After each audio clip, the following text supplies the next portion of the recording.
Hey there everybody, thanks for joining me for another one-man review. Today I've got two books I'm really excited to talk about. Two books that I was like looking at, lusting after, and then the artist was kind enough to send them along to me.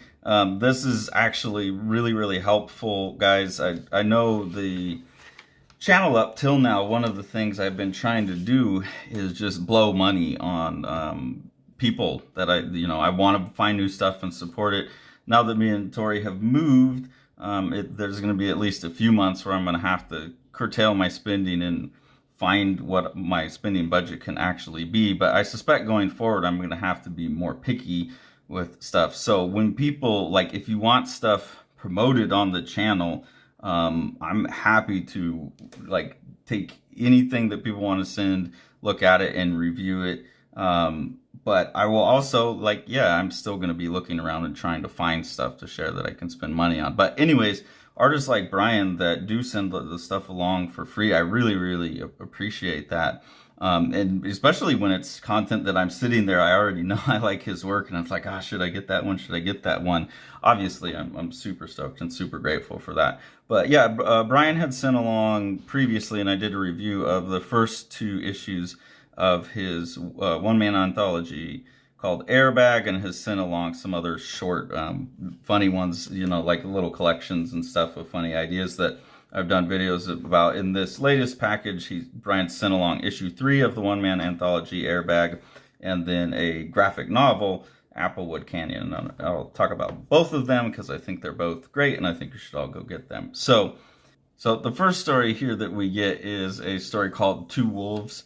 This is a grandmother talking to her child, telling the story of two wolves. This is from a Cherokee legend.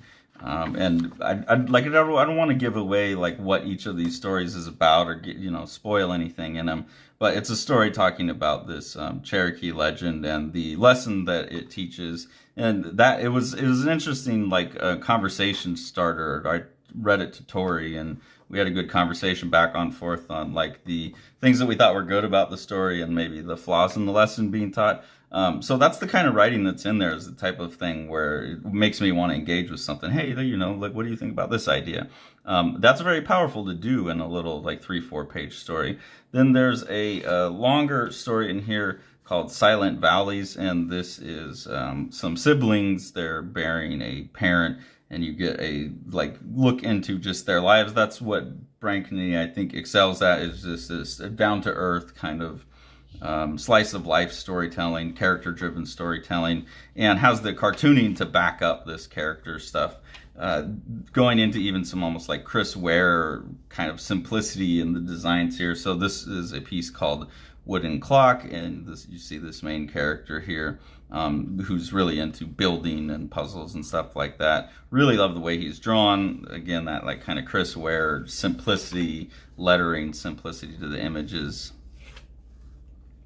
Another short story here called Survival. Really like just the formal look of this, the flow of the page going down like this, and his thoughts, and connecting these two moments as all the real world goes away, you're not really paying attention to anything, and you're really lost in your thoughts. So using the thought bubble like that, I think, is just a really cool formalism. Brian's someone who definitely understands everything about comics, in terms of storytelling, in terms of formally how to use the page and how to lay out a story, how to write for a payoff at the right point, the rhythms, all of this stuff that comes into making a great comic is there in Brian's work. This is a story, Last Call, where you have two women that are flirting with each other, and all of are we going to go home with each other or not? Again, just a really small slice of life little moment that's told with really great attention to character and empathetic feeling for what's going on inside of people's minds in any situation. And then another one here called Back Against the Sun, which is someone stuck in this crappy job and imagining that they're going to go do the tour of France and going to train for that. So like I said, all of these little pieces that add up, and Brian even says in the beginning, there's a theme to this that kind of connects them. I would say, looking through this, there's a lot of stuff that's about longing, how people like want to connect with these things that motivate them. I don't think he made that explicit in writing about the issue, but that's kind of what I took away from it. Is like what drives people, what are they passionate for? And so yeah, it feels like a very cohesive package. Each little story is very well drawn, very well cartooned, very well told, very well written. So really dig that. Some nice color work on the back there. And this is consistent with what was in volumes 1 and 2, which was a lot of the same type of storytelling. Different thematics, but same approach. So any issue of AIRBAG, super stoked about it. Really look forward to it. Also nice to see someone like Brian, who typically works in the short story format, which unfortunately I think is a harder sell. You always want to say, oh, well, what would this person do if they're given more space? And I don't know why that is. That's not necessarily fair. It's not great. I think if you can make such potent points in a short space, like, why wouldn't that be enough? But I also get the instinct to like, oh, I want to see them do like like dig in and do a masterpiece. So it's cool to see Brian switch over to a long form story here in Applewood Canyon and American Suburban Satire. I think the format of this is actually really, really clever because it allows Brian to tell a longer story through a bunch of short glimpses. So for an artist who's maybe more comfortable working in short bursts, this is a really good way to put a bunch of short bursts into a larger narrative. So you start with this Applewood Canyon being like this beautiful place that we're getting introduced to. Welcome to Applewood Canyon, a suburban paradise.